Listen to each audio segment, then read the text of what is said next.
Les vrais marins sont des gens modestes, ils savent que la mer est toujours la plus forte. Mais ici, à Ouessant, ils sont plus modestes encore, parce qu'ils se méfient, et ils ont raison de se méfier. Ouessant, l'île du bout de notre monde, au large de la Bretagne, c'est l'île Sentinelle, la dernière avant l'infini.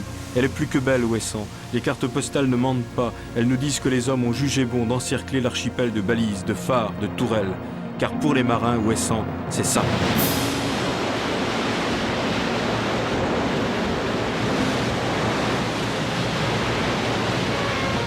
À la croisée des mers, où l'océan vient s'étrangler, les vents sont plus sauvages, les courants plus furieux, les brisants plus aigus, c'est le Cap Horn de l'Europe. Et ces cartes postales-là, vous ne les trouverez pas en kiosque, il faut aller les chercher soi-même. Rares sont les points du globe où les catastrophes furent aussi meurtrières. Mais aujourd'hui, la carte des sauvetages s'est substituée à celle de naufrage. J'ai voulu comprendre pourquoi. Ce fut une sacrée croisière, une croisière de plein hiver, à bord d'un des plus puissants remorqueurs du monde, l'abeille Flandre, qui garde Ouessant comme on garde un trésor ou un stock de nitroglycérine. Cet hiver, les tempêtes ont été sans égal. Attention, ça va remuer.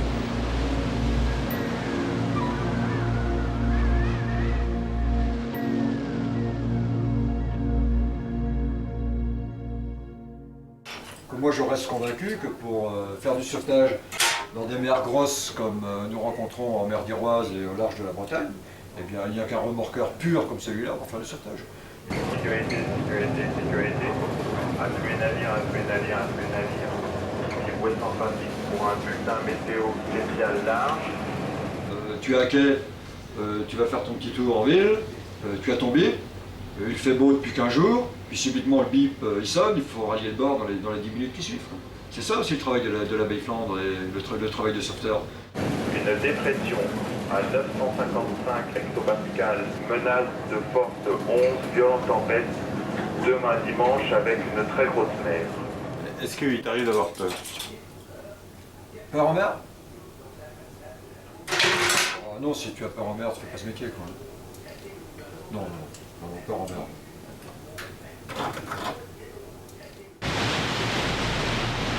La météo d'hier était optimiste. Elle n'annonçait qu'une tempête force 11. En fait, ce dimanche matin 4 janvier, sous l'abri des falaises, au mouillage d'Ouessant, la force 12 est atteinte. Et les rafales dépassent 140 km/h. Depuis 3 jours, les Iliens et les touristes en quête de réveillons exotiques sont bloqués.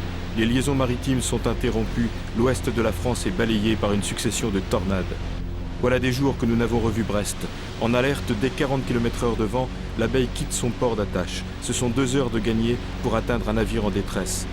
Après le naufrage de la Moco Cadiz, les bateaux abordant la Manche ou descendant vers l'Atlantique sont strictement tenus de respecter des trajectoires précises, comme les voies d'une autoroute, l'une montante, l'autre descendante. Cela s'appelle le rail. Jour et nuit, les veilleurs d'Ouessant Trafic, les aiguilleurs de la mer installés à la pointe de Corsen sur le continent, contrôlent sur le radar la route des mastodontes. 11h43, Ouessant Trafic signale qu'un pétrolier de 180 mètres a quitté le rail montant et s'approche de l'île. Il y a toujours un navire qui se trouve là et puis qui est dangereux. Oui, d'accord, il s'appelle comment? Il s'appelle Colo Capria, 9 Hotel Charlie 5.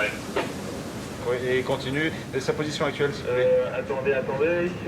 Tu mets les 4 moteurs en moyenne. 83. Le Cap Raya n'est pas encore perceptible sur les radars du bord, mais les guetteurs du sémaphore de Créache, la vigie de l'île, ont l'impression de revivre un scénario inoubliable. L'échouage, voilà 25 ans, d'un autre pétrolier, l'Olympique Braverie, juste sous leur fenêtre. Sans un mot de trop, comme il convient aux gens de mer, ils avouent leur crainte. Fait visuel également avec une 4005 maintenant dans le 272. Il continue dans un prochain. Oui, d'accord, il marche, il avance ou pas? Ah, il avance, mais il arrive vers vous. Oui, ok, je te remercie. De toute façon, il aurait bientôt fallu quitter le port. La violence du vent est telle que le remorqueur tire sur son amarre au-delà du raisonnable. Nous sommes à marée descendante, vent contre courant.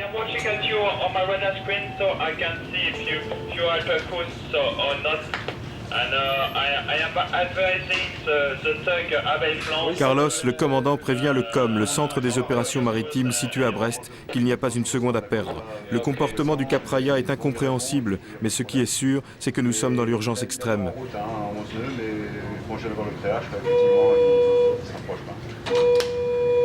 Ben, on ne sait pas, j'appareille. Je ne sais pas, le cross là. va, j'appareille.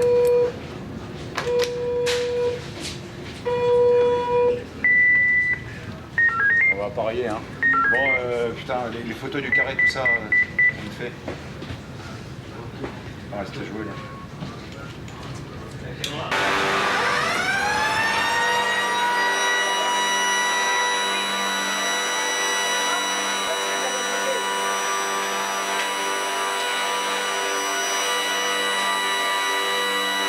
Ouais, mais parce que la nuit, ça va mieux.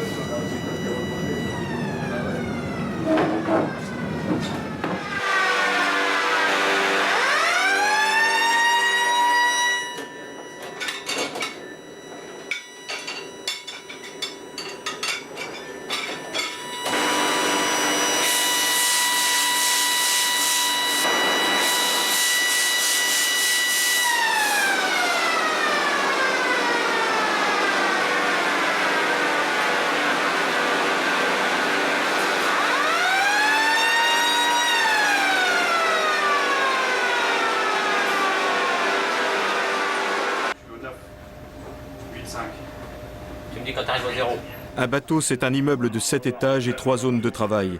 La passerelle à 15 mètres de hauteur, le pont au ras des vagues et la machine sous la flottaison. Les mécaniciens ont l'habitude de dire en blaguant à moitié qu'ils sont les oubliés du sous-sol. Et ils ajoutent qu'un navire sans propulsion n'est qu'un bout de ferraille qui flotte. Sur la baie, ça n'arrive pas. La maintenance des 4 moteurs est quotidienne. On n'a pas droit à la panne. En fait, il n'arrive pas à passer le vent, c'est pour moi. Bah, tous les coups, là. Les règles. Au moment de l'alerte, 3 mots, 3 regards suffisent. Chacun des 12 hommes d'équipage sait ce qu'il a à faire, et chacun est nécessaire aux autres.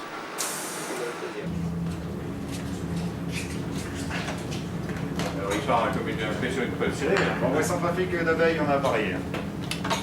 Ouais, parfait, Alexandre. Donc au sujet du navire, il a l'air d'oublier de changer un petit peu sa route, mais bon, c'est pas encore idéal et il est encore dangereux pour lui et enfin vis-à-vis de la côte. Oui, d'accord, pas de problème, hein, on va laisser ça. Dans la branlée qu'on va se ramasser. C'est sûr, hein.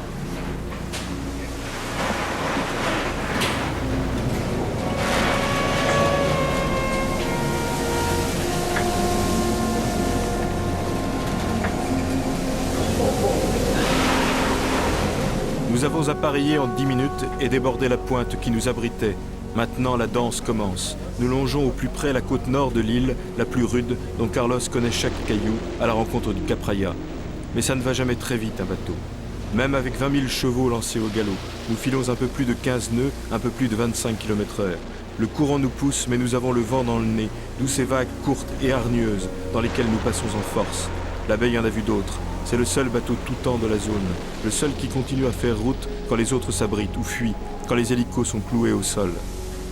Nous avons le Cap Raya au radar et nous commençons à comprendre. Son commandant en a eu assez de rouler terriblement, encaissant la mer de travers sur le rail. Il s'est permis d'enfreindre les règles, de modifier son cap pour prendre les vagues par l'arrière et fatiguer moins. Mais il n'a pas pensé que le vent le rabattrait vers l'île et que les hauts fonds l'aspireraient en direction des brisants. À la passerelle de la baie, guettant l'écho du radar, on est partagé entre la rage et la crainte. Mais la règle absolue est de ne pas céder à l'excitation. On garde son adrénaline pour soi. C'est obligatoire et c'est nécessaire. Encore 20 à 30 minutes de route. Et ces hommes là-bas, malgré les mises en garde d'Ouest Trafic, savent-ils seulement qu'ils jouent avec la mort? Ah oui. Non, parce que le truc, comme il avançait vite, le mec il s'inquiétait pas trop, tu vois. Il n'arrive pas à remonter au vent. Le vent et la mer. Il y va. Il y va dessus? Ah ouais, il y va. Oh putain. C'est trop tard, hein. C'est ça qui est con. Hein. Oh putain de bordel, le connard. 300 mètres de 2,7 du brèche, c'est pas fort. Oh putain, il y va, hein, dessus. Les rochers le long de cette côte ressemblent à des crocs, à des dents prêtes à mordre. Aucun acier n'est assez dur pour ces mâchoires-là. Manifestement, le commandant du Cap Raya ignore que la petite île de Keller, bien visible par ce temps à grains et qu'il croit doubler sans problème, est prolongée par une chaussée sous-marine, un semis de roches sur lesquelles il va s'éventrer. Il faut imaginer les dangers du dessous, les montagnes que la mer cache et qui déchirent les coques sournoisement. Ah ouais, c'est lui là. Il veut faire là-dedans.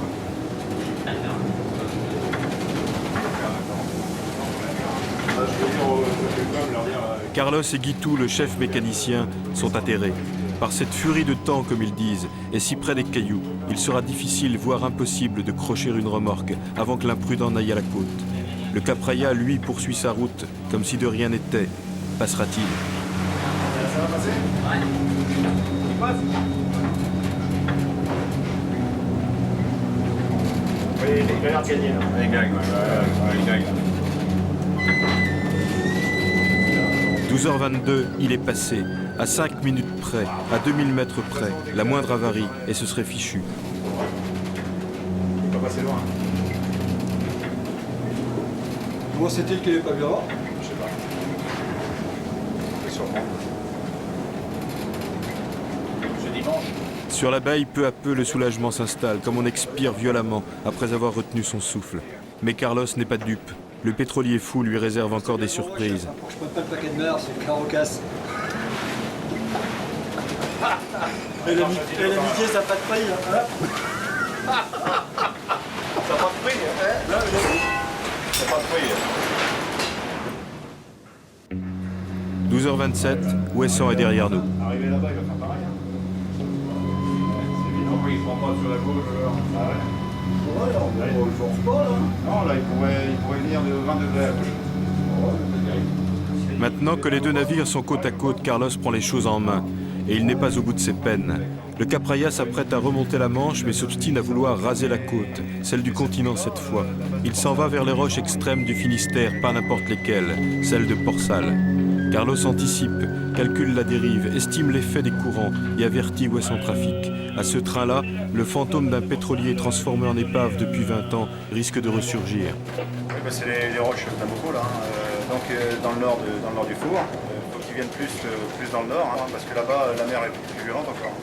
Et l'idée donc, je vais lui réitérer ce que je lui ai dit, d'essayer de revenir sur son cap précédent. Oui, il peut revenir plus. Le plus rageant, c'est que la manœuvre est simple à ce stade. S'il le veut bien, le pétrolier n'a qu'un coup de barre à donner pour reprendre 15 degrés sur la gauche, et il serait sauf. Traffic control is calling the ship Katria 9 Hotel Charlie 5. Hotel Charlie 5, Douglas left. So, for information, in your present course, you are going to run into danger again when you will approach coast of Britain. So, I advise you altering your course a little bit again to port to avoid as possible the coast and. L'aiguilleur d'Ouessant Trafic s'adresse aux délinquants avec une courtoisie délibérée. C'est pour information qu'il lui signale les dangers qui l'attendent. Et il lui demande de regagner si possible le tracé du rail. Cette retenue verbale, quand tout le monde aurait envie d'insulter l'irresponsable, est le fruit d'un calcul et d'une expérience. Il est inutile de se défouler. On prend soin de ne pas provoquer chez le commandant du bateau dangereux un réflexe de vanité blessée. La fonction de l'abeille n'est pas de faire la police en mer. Elle consiste à préserver, escorter, sauver. Carlos attend pour conseiller directement son collègue du Capraia que ce dernier ait entendu le message des aiguilleurs de la mer. Mais il a l'oreille dure, le collègue. Il faut lui répéter 2 fois plutôt qu'une que sa route est aberrante et prochainement fatale. À la longue, à l'usure, il cède.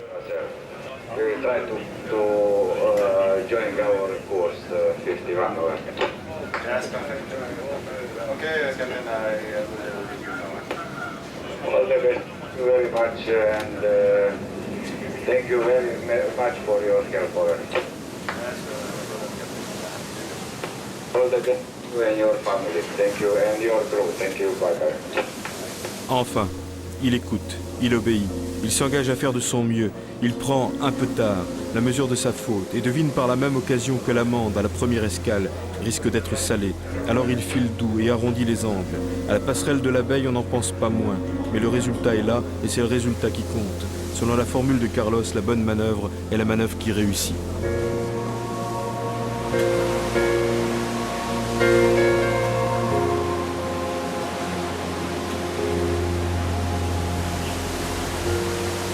« 15h30, fin de partie. Le pétrolier tient son cap. Mais aucun bateau n'est à l'abri d'un blackout, d'une panne de générateur qui le prive d'énergie. Ce n'est ordinairement pas plus grave que des plombs qui sautent dans une de nos maisons. En un quart d'heure, le courant est revenu. Le problème, c'est qu'en un quart d'heure, le pétrolier Capraia serait sur les rochers. Aussi l'escortons-nous jusqu'à ce qu'il ait paré les dangers et retrouvé la bretelle de son autoroute. Le but du jeu, au fond, ce serait qu'il ne se passe rien. Il a pris une route à raser la côte, mais ce qu'il ne sait toujours pas, c'est qu'il y a du gisant et du gisant très fort, donc il va le ramener vers les cailloux. Avec en plus le fait ici on est dans des fonds de 100 mètres, mais là-bas on est dans des fonds de 30 mètres, donc on aura une mer déferlante, il ne pourra plus revenir à ce moment-là. Donc je suis rentré en contact avec lui pour lui expliquer ce qu'il attendait au bout et lui faire comprendre que s'il devait gagner 10 degrés de plus de mieux en cap, c'était maintenant, parce qu'après il n'aurait aucune échappatoire s'il voulait revenir avec la mer de travers. Pas de remorquage, rien d'apparemment spectaculaire, et pourtant, l'opération Capraia résume tout ce qui menace, tout ce qui rôde ici. En quelques minutes, l'imprudence et l'ignorance de quelques hommes ont failli mettre à mal le système de prévention minutieusement construit et perfectionné après la Moco Cadiz. Tout est fragile en mer. Quand Carlos a demandé au commandant du pétrolier maltais s'il possédait une carte, ce dernier a répondu par l'affirmative. Oui, il en possédait une, au 200 millième, c'est-à-dire une carte sur laquelle on ne distingue ni les chenaux, ni les courants, ni les roches. À une carte près, un équipage a failli périr. La routine reprend le dessus. Ni le sang ni le pétrole n'ont coulé cette fois-ci. Dos à la vague, nous roulons moins, c'est le moment ou jamais de passer à table. Le grain monte, le retour sera violent. Il n'a pas les cartes des courants. Alors le coq, t'as demandé le scorpion jusqu'au bout, jusqu'à ce qu'il soit paré des dangers. Pour ça. Avec du flou, on a regardé avec du flou, on se paye les cailloux. Bah ouais.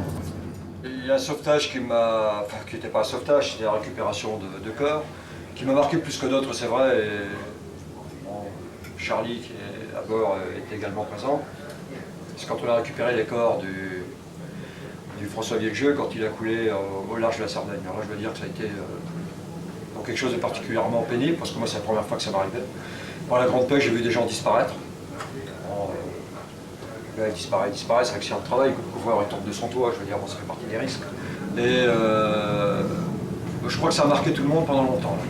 Parce que bon, nous avons pris une plateforme au large de 7, pour aller en face à Tripoli, puis à la remontée, donc en face de la Sardaigne, on est tombé sur ce périlleux naufrage. Ça, je crois que ça fait partie des moments les plus, je dirais pas les plus forts, mais les plus pénibles que j'ai passés aux armées internationales. Et moi j'ai mis un an à m'en remettre. Non mais je... voilà.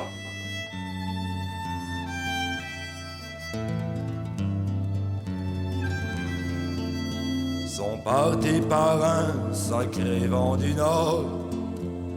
Il y avait le temps qui gelait au dehors. Les larmes, les belles glaçaient sur les dentelles pour suspendre au jour la vie de leurs amours. Goéland, rendez-nous nos amants. Et vous les albatros, touchez pas leurs os.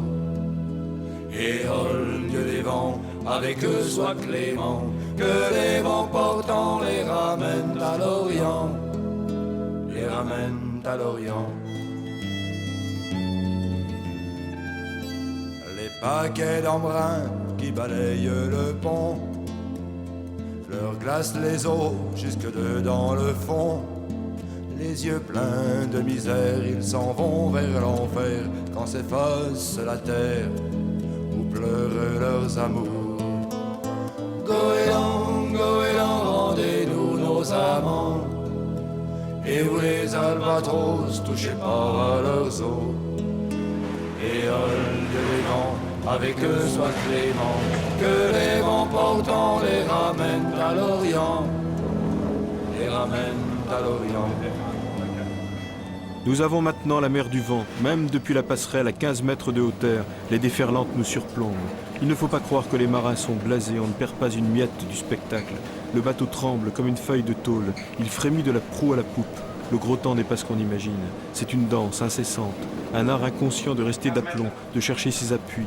C'est une fatigue diffuse, dont on ne découvre qu'ensuite, quand ça s'arrête, combien elle envahit tout le corps et toute la tête. Dans les cabines, on amarre les chaises, on dépose tout à même le sol, et l'on dort dans sa banette, bras et jambes en étoile, calés contre les rebords du lit. Au cours de cette même nuit, nous serons appelés pour une autre escorte.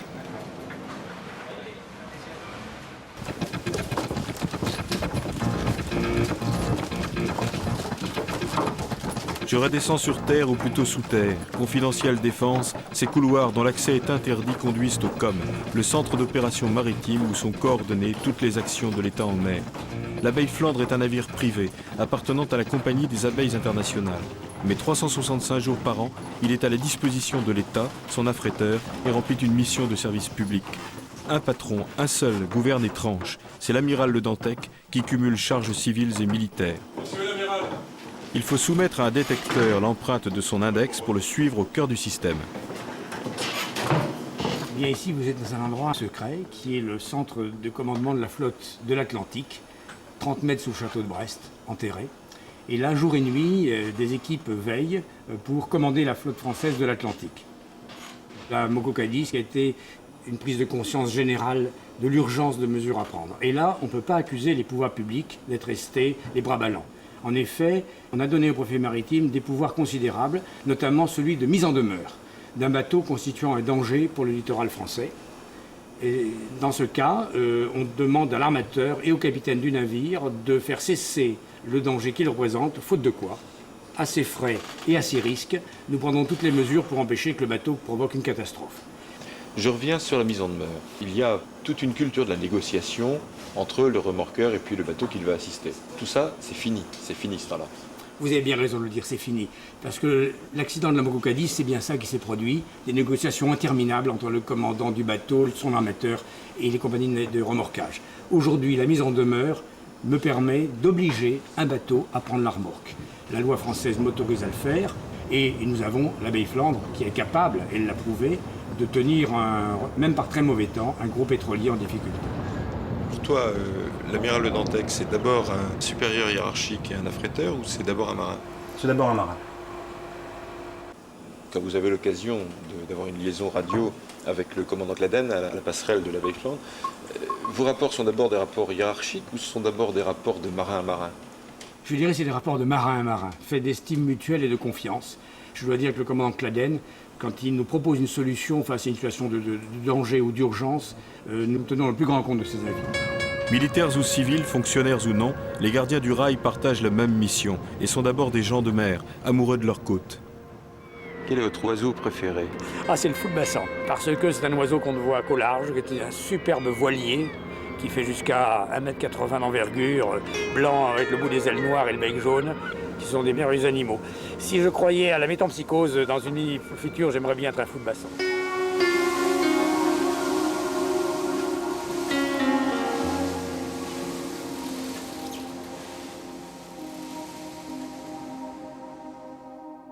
Mardi 13 janvier, nous voilà repartis en alerte météo.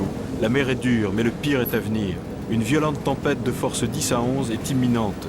Carlos a la fièvre et reste couché pas pour longtemps. À 14h01, le Nautila, un porte-conteneur de 85 mètres, appelle au secours. Il est en avarie totale de machine à 4000 dans l'ouest de l'île de Saint. Pour l'instant, le vent et le courant lui permettent de tenir, mais l'un et l'autre vont basculer sous peu et le naufrage sera inévitable.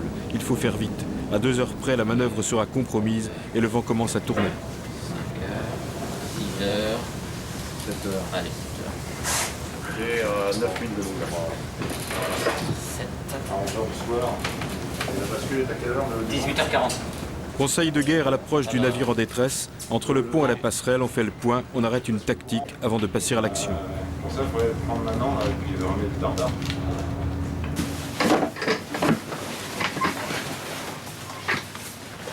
Lionel Le Bosco règne sur le pont, le territoire de tous les dangers, où chacun doit immédiatement trouver ses marques. Tu prends dans les boîtes de ligne, Dominique? Dominique, le lieutenant, est chargé de la coordination avec la passerelle. C'est également lui qui expédiera, grâce au fusil lance-amarre, un fin cordage au matelot du navire assisté. Un cordage au bout duquel sera préparée la remorque. Sur la plage arrière, contre le vent qui atteint maintenant force 10, et contre les paquets de mer imprévisibles, on n'a qu'une défense, qu'une armure, la combinaison tout temps.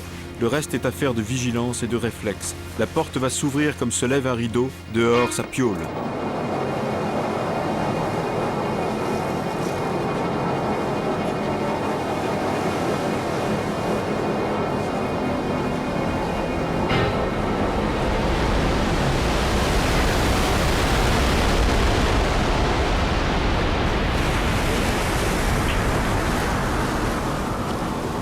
Jean-Marc, le second maître, est né et vit à Camaret. Sa maison surplombe les vagues qui sont devenues son lieu de travail. Lionel et lui forment un duo assez rodé pour se passer de répétition. Pour préparer la remorque, le câble qui va relier les deux navires, chacun connaît par cœur l'enchaînement des opérations et chacun garde un œil sur une éventuelle déferlante. Il pleut à seau, l'eau douce et l'eau salée se confondent, les marins appellent ça le grain de la manœuvre. Des bateaux à la dérive, en feu, désemparés, inondés, Lionel et Jean-Marc en ont vu de toutes sortes. Le geste du sauveteur est le même, mais chaque sauvetage est différent. Ils sont avec leurs matelots et voltigeurs du bord. Et quand les choses se compliquent, il n'est pas rare que Jean-Paul, le cuisinier, vienne leur prêter main forte. Les hommes de la machine, abrités dans la réserve, attendent leur tour d'entrer en lice quand la remorque sera tournée.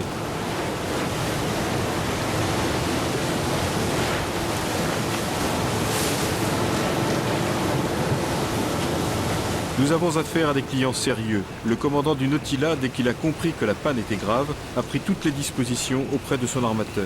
La mise en demeure du préfet maritime, signifiée à 15 heures, n'a posé aucun problème. Maintenant, c'est à Dominique, le lieutenant, de jouer, de viser juste. On n'est pas à la fête foraine, la partie peut tourner mal, les deux coques sont dangereusement proches.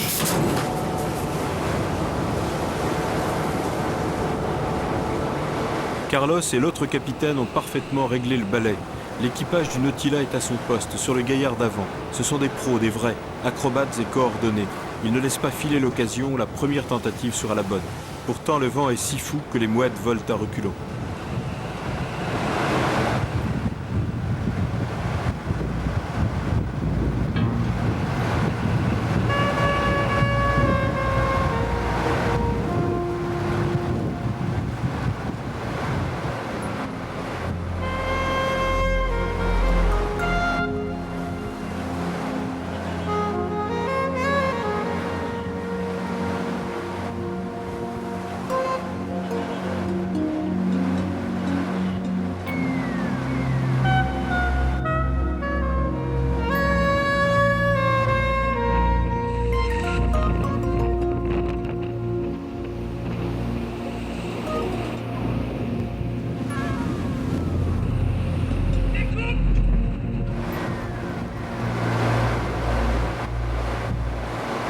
Carlos, là-haut, est à l'abri des vitres, mais il ne quitte pas son porte-voix. Quand il était lieutenant, lui aussi travaillait sur le pont avec les hommes d'équipage. Il en connaît les périls et une obsession lui reste présente. De perdre un homme. Je crois que c'est la plus grosse peur, c'est ça. Avant tout. Ça peut arriver à n'importe quel moment, même par beau temps.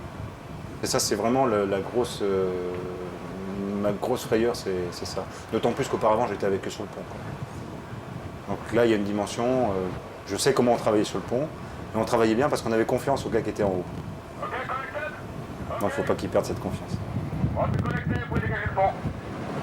Les câbles souffrent et fouettent. C'est peu de choses une remorque. Un cassant de polypropylène, puis des torrents d'acier. Quelques centimètres de diamètre seulement. Mais cela requiert des treuils géants et cela déplace des montagnes de métal.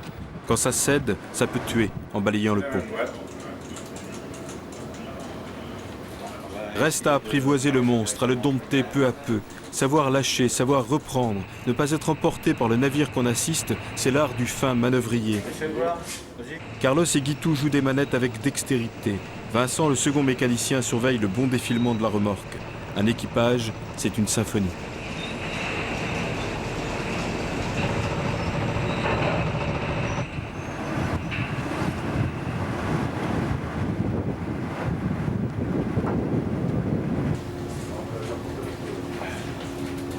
Lionel se sèche, l'essentiel de la partie est gagné. D'un coup, l'ambiance se détend et l'on s'aventure même à prononcer le mot qui fait trembler tous les marins.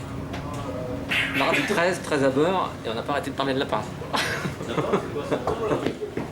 Du palin. Ah, n'est-ce pas Ouais. Parler de la bête. Le lapin.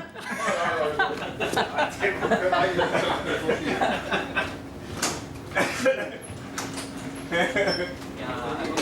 oui, mais qu'on fasse ce qui est con, c'est mon aiguille. Le Nautilus suit docilement l'abeille à rythme soutenu, sinueux, car le commandant est pressé de mener le bateau à bon port avant que la mer ne devienne plus hargneuse. La remorque est immergée et sert d'amortisseur. Les pannes, c'est normal. Tous les navires ou presque en connaissent. On stoppe, on répare durant 4 ou 5 heures et tout rentre dans l'ordre. Le problème autour d'Ouessant, c'est qu'on n'a pas le temps de réparer. La houle est trop forte, la dérive trop rapide. Le rail sert précisément à repousser les cargos assez loin, jusqu'à 27 000, pour qu'un remorqueur ait le temps de se porter à leur secours et de recommencer la manœuvre si nécessaire.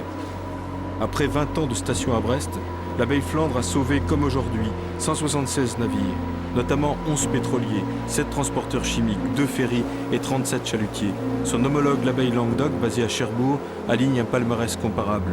Le coût d'une seule catastrophe, celle de l'Amoco Cadiz, représente 120 années d'affrètement du remorqueur. À 18h35, le pilote du port de Brest monte à bord du Nautilus qui sera mené à quai par le remorqueur portuaire. L'abeille repart vers le large pour la nuit, le temps que le coup de vent passe.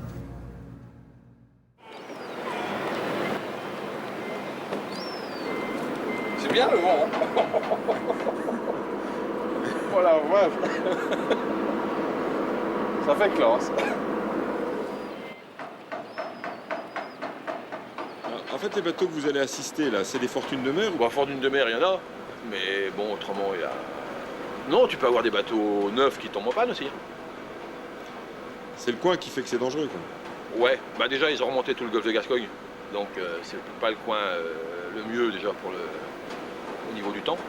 Bon, t'as beaucoup qui remontent d'Afrique, ou de plus loin, même du golfe Persique. Alors, puis, bon, bah, une fois que t'as pris une bonne branlée dans le golfe de Gascogne, les bateaux sont fatigués. Alors, c'est le coin.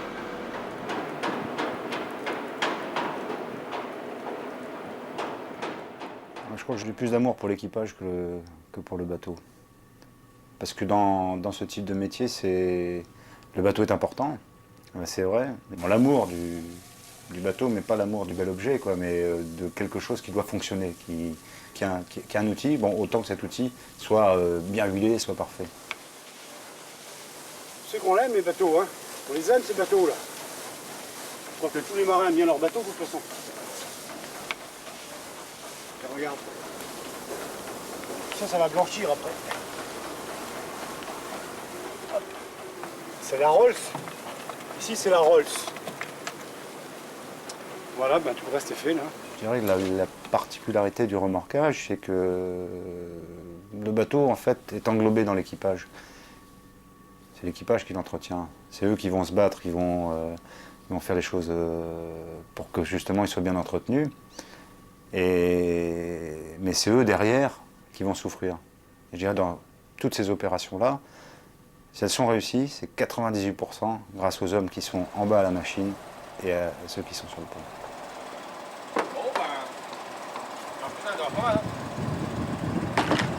Par exemple, est-ce que vous ne vous attachez pas avec des harnais quand vous êtes en train de travailler sur le pont? Bah, c'est pas pratique. Et puis, bon, bah, si tu vois le paquet de mer arriver, par exemple, sur l'arrière, on va se cacher derrière le treuil. Alors t'imagines, bon, je suis amarré là, je peux pas aller derrière. C'est pour ça qu'on ne veut pas ni avoir de harnais, on ne veut pas s'amarrer. Alors comment tu fais avec tes gars?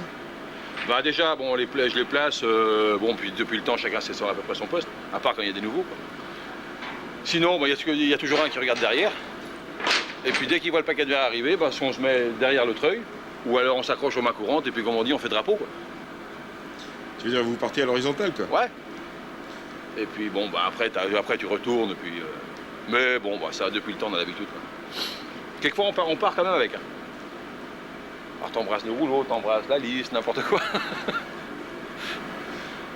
Oui, c'est pas les meilleurs souvenirs, quand même. Ah non, mais ça, bon, bah, t'as des bleus, c'est tout. Hein. Quand tu lis dans le journal que vous êtes des héros, tu réagis comment? Je pense que les gars le méritent.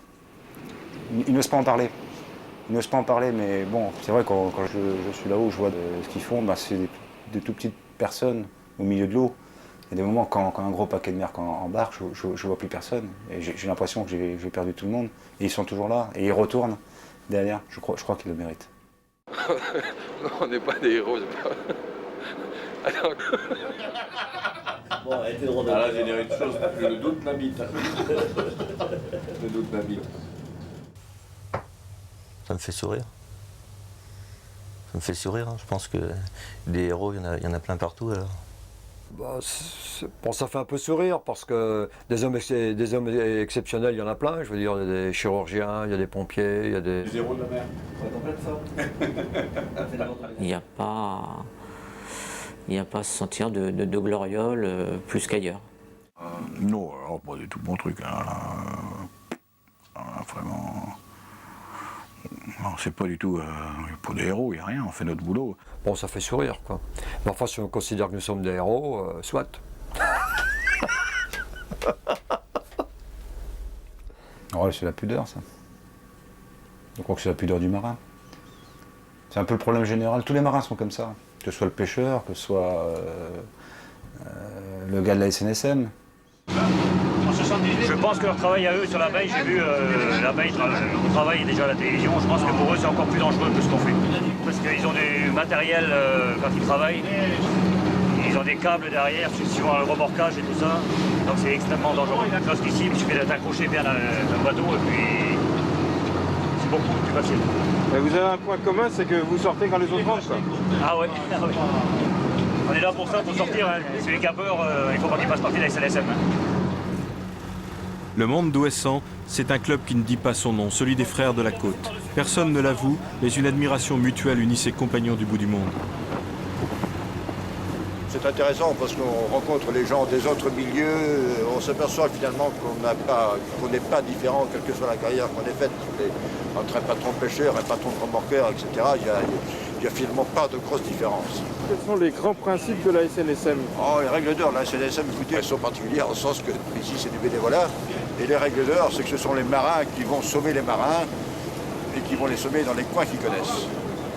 Derrière les cailloux, répète souvent Carlos, il y a des hommes. Des hommes qui ont en commun une culture, un savoir. Les bénévoles qui interviennent au plus près des roches ont les mêmes réflexes et le même langage que les sauveteurs de l'abeille, la même patience et la même disponibilité. Être à quai à Brest, c'est aussi une grosse partie du travail. C'est toute la phase d'attente, stand-by. Pour 2 minutes d'action passionnante, on passe pas mal de temps en stand-by, en attente. Et passer des semaines et des semaines en bonne saison, ça amène un maximum de temps passé à quai. C'est vrai que c'est dur. C'est dur. Dur d'agir, dur de ne pas agir. Le métier de sauveteur est un métier sérieux, minutieux, trop minutieux, qui exige sa contrepartie. Revenir à quai entre 2 alertes, entre 2 opérations, c'est bizarre. Ce n'est pas vraiment revenir. On est rivé au bateau, 45 jours de rang jusqu'à la relève. On a envie de souffler, mais en même temps, on a horreur d'attendre. On continue d'écouter les radios 24 heures sur 24 et l'on s'autorise à décompresser si la météo s'améliore.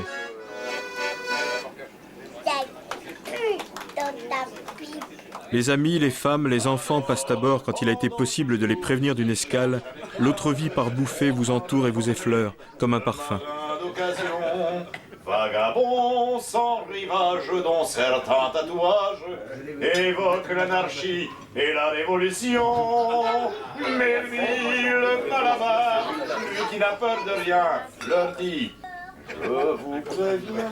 Je regarde. Je suis le maître. Bravo. Moi seul, je suis le maître. Je prends un coup d'air. Parmi les plus proches frères de la côte, il y a les capitaines des bateaux traversiers de la Penarbed, la compagnie qui assure la desserte d'Ouessant. Au plus fort de la tempête de janvier, 600 personnes attendent 4 jours durant, bloquées sur l'île. Le 5e jour, les responsables de la Penarbed jugent possible d'envoyer à Ouessant leurs 2 navires les plus robustes pour délivrer les prisonniers. L'abeille est là, montant la garde. Carlos et son équipage ont pleine confiance dans leurs collègues, dont plusieurs ont eux-mêmes navigué sur le remorqueur. Mais par ce temps, notre présence est rassurante. Jamais peut-être le petit port du Stif n'a connu pareille cohue. Heureusement, les candidats au voyage ne discernent pas, comme nous, dans quel chaudron du diable se débattent les 2 traversiers qui arrivent l'un après l'autre à vide. Il faut être sur l'abeille pour voir ça. L'embarquement est soigneusement planifié par groupe de 10, et puis les bateaux repartent, chacun chargé de 300 passagers tassés comme des sardines, au ras des brisants. La manœuvre est impeccable. À la passerelle de la Beille, nous observons sur le qui-vive l'incroyable conjugaison du courant et du vent dans le chenal qui sépare Ouessant de Molène, sa voisine, et qui s'appelle le Fromveur. En breton, cela signifie le grand torrent. Petit port de mer, de chaloupe à la mer, les flots se retirent. Un ciel de mazout au cul de ma route, mon petit navire. Et j'en ai marre de la mer. Si tu savais comme j'en ai marre entre nuages et marée basse, oh mon amour, que le temps passe.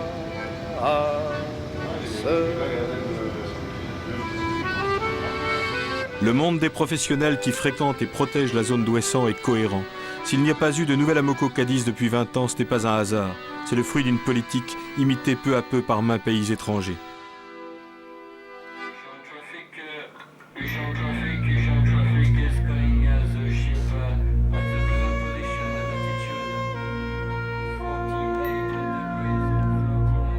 De ma croisière d'hiver, j'ai retenu que les victoires sont comme les vagues. Elles sont déterminées et provisoires. La bataille du rail d'Ouessant est bien engagée et bien conduite, mais elle recommence à chaque marée.